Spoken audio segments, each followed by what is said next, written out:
Assalamualaikum warahmatullahi wabarakatuh, dan salam sejahtera bagi kita semua.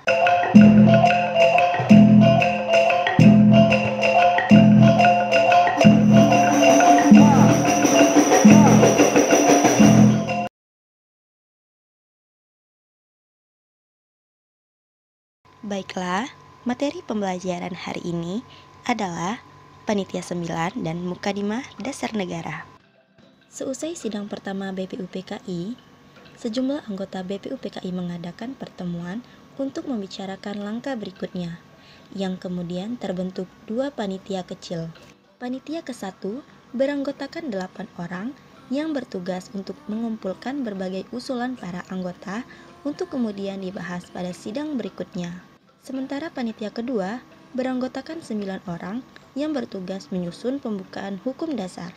Panitia 9 yang beranggotakan yang pertama Insinyur Soekarno, yang kedua Muhammad Hatta, yang ketiga Muhammad Yamin, yang keempat Ahmad Soebarjo, yang kelima Maramis, yang keenam Kyai Haji Wahid Hasyim, yang ketujuh Kyai Haji Abdul Qahar Muzakir, yang kedelapan Abi Kusno Joko Rosujoso, dan yang kesembilan Haji Agus Salim.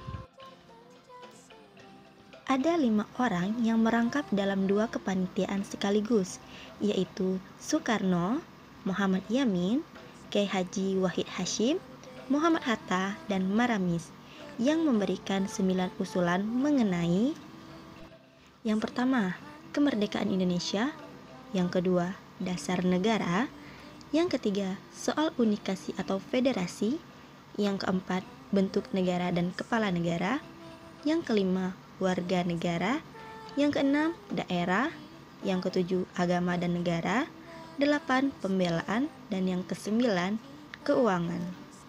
Sementara itu, Panitia 9 mengadakan rapat pada tanggal 22 Juni 1945 tentang dasar negara. Diskusi berlangsung alot ketika membahas bagaimana relasi agama dan negara. Dalam penentuan dasar negara, sebagian anggota dari BPUPKI menghendaki bahwa dasar negara Indonesia harus berlandaskan Islam, mengingat mayoritas penduduk Indonesia adalah Muslim. Sementara itu, sebagian kelompok lain menolak menjadikan agama, dalam hal ini Islam, sebagai dasar negara. Bahkan, Muhammad Hatta, Suwopomo, dan Insinyur Soekarno mengusulkan pemisahan antara agama dan negara. Dengan diskusi yang alot dan berbagai sanggahan, kemudian disepakatinya rancangan asas atau dasar Indonesia Merdeka yang diberi nama oleh Soekarno sebagai Mukadimah. Muhammad Yamin menyebutnya sebagai Piagam Jakarta. Yang pertama, ketuhanan dengan kewajiban menjalankan syariat Islam bagi pemeluk-pemeluknya.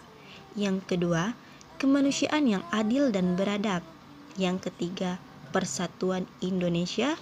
Yang keempat, kerakyatan yang dipimpin oleh hikmat kebijaksanaan dalam permusyawaratan perwakilan. Dan yang kelima, keadilan sosial bagi seluruh rakyat Indonesia. Hasil keputusan Panitia 9 tersebut kemudian dilaporkan ke hadapan seluruh anggota BPUPKI pada tanggal 22 Juni 1945. Karena dianggap telah menyelesaikan tugasnya, BPUPKI dibubarkan pada tanggal 7 Agustus 1945. Agenda berikutnya adalah menyiapkan dan mematangkan serta mengesahkan hal-hal penting untuk mempersiapkan kemerdekaan Indonesia. Pada tanggal 9 Agustus 1945, dibentuklah Panitia Persiapan Kemerdekaan Indonesia atau PPKI. PPKI belum menjalankan tugas.